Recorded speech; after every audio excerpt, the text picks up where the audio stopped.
Baik, acara selanjutnya yaitu materi pertama akan dibawakan oleh Bapak Samsul Sendiri, yaitu mengenai sifat Allah dan Rasul. Ada Bapak Samsul.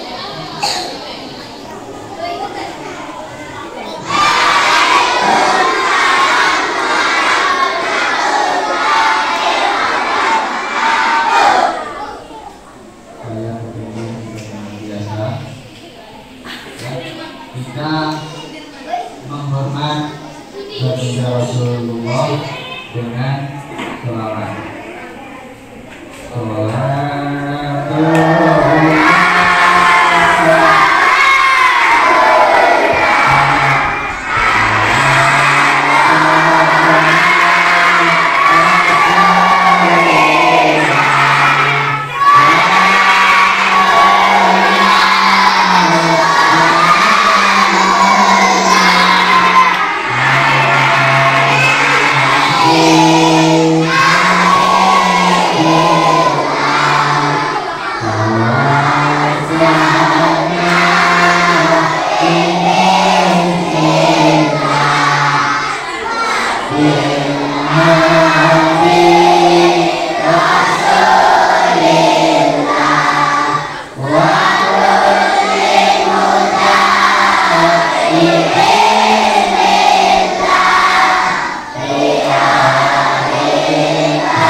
Ingin melihat dan mendengarkan kalian tentang Allah dan Rasulnya.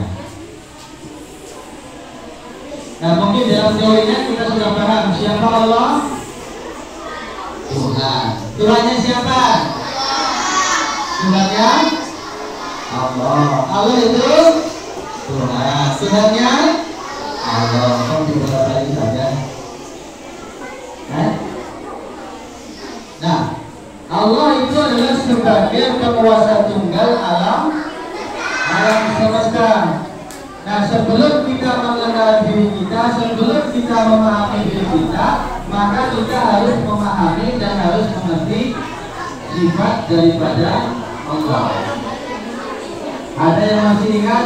Allah wujud, tidak lama.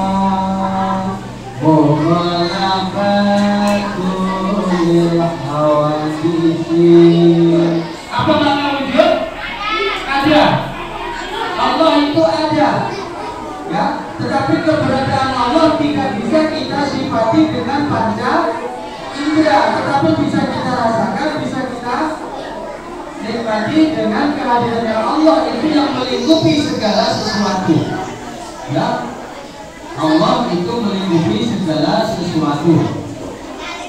Ada yang paham istilah Allah ada di mana-mana? Kalau kita bicara Allah itu di mana? Allah itu di atas mana? Di mana?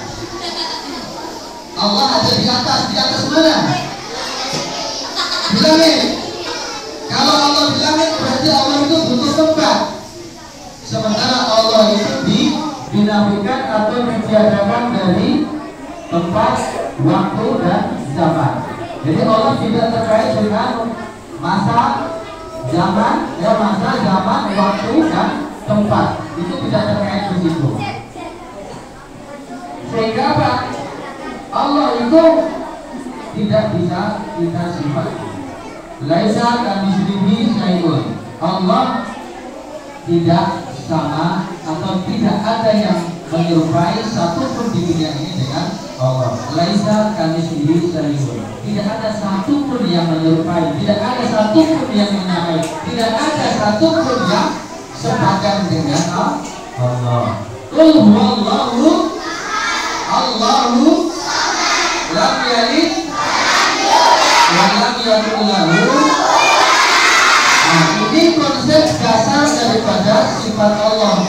Qul huwallahu ahad, katakanlah wahai Muhammad. Jadi Nabi Muhammad itu disuruh oleh Allah melalui perantara malaikat Jibril untuk mengatakan kepada kaumnya, huwallahu ahad. Huwa Allah itu adalah ahad atau satu.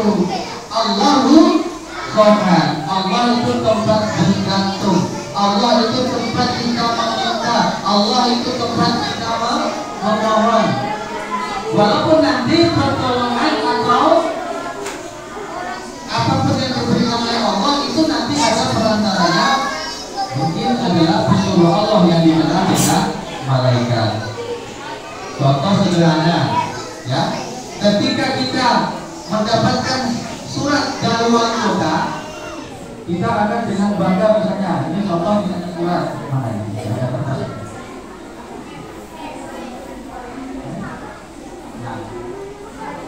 Ini misalnya ada surat ini datangnya dari wali kota.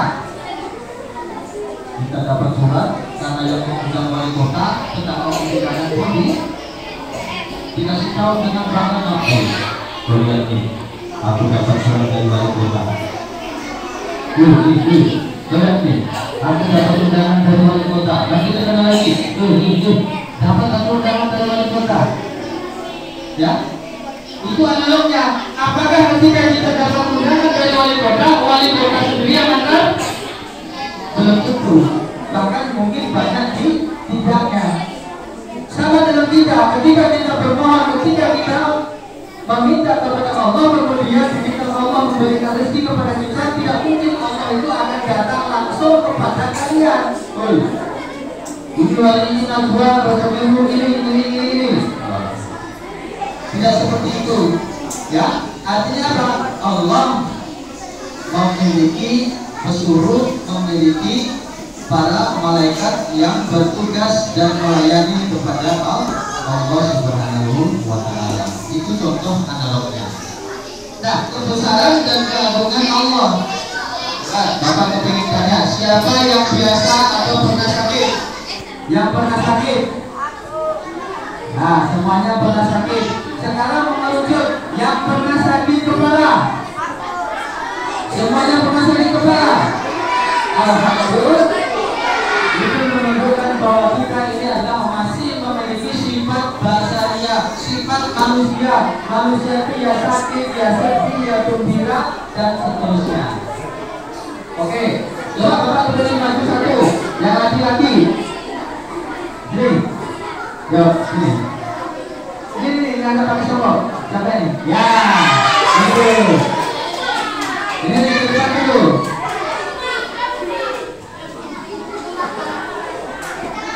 Ayo bapak ini.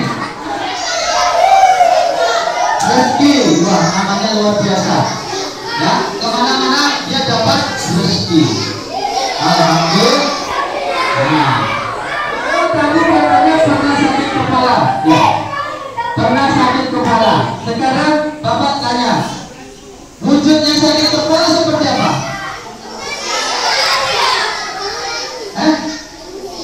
Pusing. Itu tandanya, bentuknya.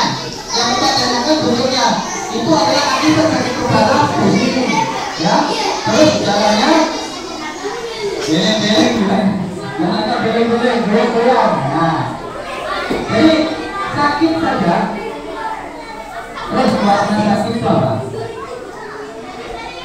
Ya. Ya, warna sakit apa? Nah, warna sakit itu dia tidak tahu. Bentuknya sakit tidak tahu. Warnanya sakit juga tidak tahu. Oke, silakan dulu. Silakan dulu rezeki. Yang namanya sakit ternyata kita tidak tahu bentuknya sakit itu seperti apa. Coba sekarang di antara kalian yang tahu bentuknya Bentuknya sakit seperti apa? Ayo. Bentuknya sakit itu seperti apa? Warnanya sakit tahu? Tetapi sakit itu bisa dirasa atau enggak? Bisa dirasa atau enggak? Bisa.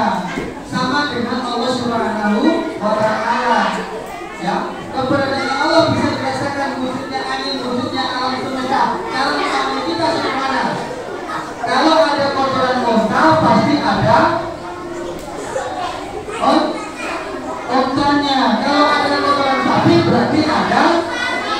Kalau ada kotoran bebek pasti ada. Nah, kalau ada kotoran ayam berarti ada. Kalau ada alam semesta, bumi langit dan seisinya pasti ada yang membuat. Ya, ada yang membuatnya. Itulah dia Allah Subhanahu wa Ta'ala. Itulah wujudnya.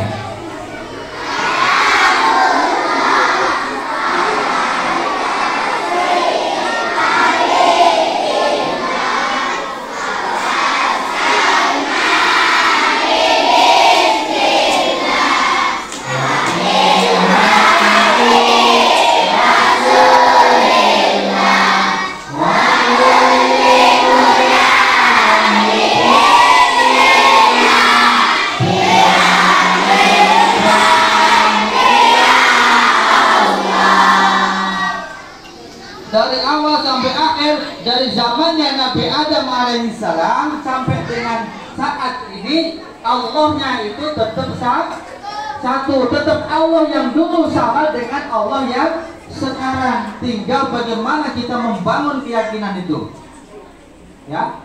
Tinggal bagaimana kita menata dan memperbaiki keyakinan itu sehingga keyakinan itu menjadi mantap dalam hati kita. Allah yang dulu, Allah yang zaman kemarin, Allah yang sekarang, dan Allah yang akan datang sampai dengan yaumul kiamah, itu tetap Allah yang satu. Bapak ingin tahu yang Bapak pegang ini namanya apa? Apa? Ada nggak yang buat? Ada nggak yang buat? Yang membuat dengan minyak kira-kira beda atau beda? Sama atau sama? Beda atau beda? Sama atau sama? Beda. Antara yang membuat dengan yang dibuat pasti beda. Ya, itulah namanya mukhalafatul hawadits, berbeda dengan makhluknya. Jadi Allah itu tidak ada sesuatu pun yang menyamai. Lam yalid wa lam yulad wa lam yakul lahu kufuwan. Dan tidak ada sudah satu pun yang menjadi sekutu, yang sepadan atau sama. Jadi tidak ada yang menyamai Allah Subhanahu wa Ta'ala. Allah Maha Kaya, tetapi kalau kayanya manusia, semakin dia kaya, maka semakin banyak yang dia butuhkan. Oh Pak, orang itu paling kaya di Talungan, tambaknya luas, ya, perahunya banyak. Justru ketika tambaknya luas, ketika perahunya luas, maka semakin banyak dia butuh orang lain untuk menjaga tambaknya, butuh orang lain untuk menjaga sepinya, butuh orang lain untuk membangun rumahnya. Jadi semakin orang itu dikatakan di dunia semakin kaya, maka semakin banyak yang dia butuhkan. Tetapi Allah yang Maha Kaya itu sebaliknya, tidak butuh kepada yang lain. Itu makna kaya bagi Allah Subhanahu wa Ta'ala. Kalau makna kaya bagi orang atau bagi manusia, semakin kaya semakin banyak yang dibutuhkan. Semakin kaya semakin banyak orang yang akan dimanfaatkan untuk menjaga atau untuk memelihara kekayaannya tersebut. Oke, sampai di sini ada yang mau ditanyakan? Wujud, kemudian kidam, terus bakor, muhalaba tulil hawadisi iyamuhu bina. Jadi cukup 5 ini dulu, ya, cukup 5 dulu. Nah, ini sifat Allah yang wajib, yang muhal atau yang mustahil itu yang lawannya dari kelima ini, ya. Wujud lawannya tidak ada, ya. Wujud lawannya Adam. Adam itu artinya tidak ada. Makanya Nabi kita yang pertama itu namanya Adam, maknanya tidak ada. Ya, itu lawannya. Nah, kemudian ada satu sifat dari Allah yang dikenal dengan sifat jaiz. Sifat jaiz itu sifat Allah yang boleh melakukan dan boleh tidak. Artinya apa? Suka-suka Allah, hak prerogatif Allah. Makanya kalau kita memahami, kalau kita memaknai bencana, konsep berpikirnya itu harus jelas. Jangan ikuti orang pada umumnya. Pada umumnya orang ketika ada bencana, mereka akan bertanya-tanya, mau diterjang, mau dibikin tsunami, mau dibikin banjir, mau dibikin angin ribut, itu kuasanya Allah. Itu yang harus kita pahamkan, yang kita harus pahami dalam konsep sifat jaiznya Allah. Sampai di sini ada yang mau ditanyakan? Enggak, karena tak tahu apa yang mau ditanya. Amanah, fatona, kemudian sidik artinya apa? Ya, jujur dan bisa kemudian tabligh apa? Menyampaikan. Jadi Rasul atau Nabi itu bersifat tabligh. Kalau tidak disampaikan, maka apa yang dikatakan Nabi sampai sekarang, maka kita tidak akan mendengarnya. Itulah makna dari tabligh. Disampaikan. Nabi menyampaikan kepada sahabatnya, sahabatnya menyampaikan pada tabi'in, tabi'in menyampaikan para tabi'ut tabi'in, para ulama-ulama, guru-guru, sehingga sampai akhirnya kepada kita semua. Itu namanya sifat tabligh, bisa menyampaikan. Kemudian fatona, apa itu fatona? Cerdas, tetapi kecerdasan Nabi itu adalah bimbingan wahyu, bimbingan wahyu dan diilhamkan oleh Allah Subhanahu wa taala secara langsung. Beda dengan kita manusia pada umumnya. Kecerdasan kita, kepandaian kita, keilmuan kita, maka hanya bisa diperoleh dengan belajar. Innamal ilmu bitta'allumi, sesungguhnya berhasilnya untuk mendapatkan ilmu itu harus dengan cara belajar. Makanya anak-anakku sekalian, jangan pernah berhenti belajar dan jangan pernah putus asa belajar. Walaupun belajar itu kadang sulit, membutuhkan waktu, biaya dan lain sebagainya, tetapi kunci kita tetap harus senantiasa belajar. Karena wahyu pertama yang disampaikan oleh Allah melalui malaikat Jibril yang disampaikan kepada Nabi Muhammad SAW adalah Iqra, yang maknanya adalah bacalah. Artinya apa? Dengan berkah bacalah, kita dianjurkan, kita diharapkan untuk menjadi pribadi-pribadi yang cerdas, insan-insan yang cerdas. Amin Allahumma. Ya, mudah-mudahan dimudahkan dalam belajarnya, mudah-mudahan dicerdaskan oleh Allah Subhanahu wa taala, diberikan oleh Allah Subhanahu wa taala ilmu yang bisa kita pahami. Rabbi zidni ilman warzuqni, Rabbi zidni ilman warzuqni, Rabbi zidni ilman warzuqni. Ya Allah, berikanlah kami ilmu, pengetahuan dan ilmu apapun yang bisa bermanfaat kepada diri kami, keluarga kami, dan orang banyak, dan berilah kami kepahaman. Apalah artinya kita punya ilmu kalau kita tidak paham? Ya, mungkin itu saja yang bisa Bapak sampaikan pada kesempatan pagi hari ini sebagai motivasi.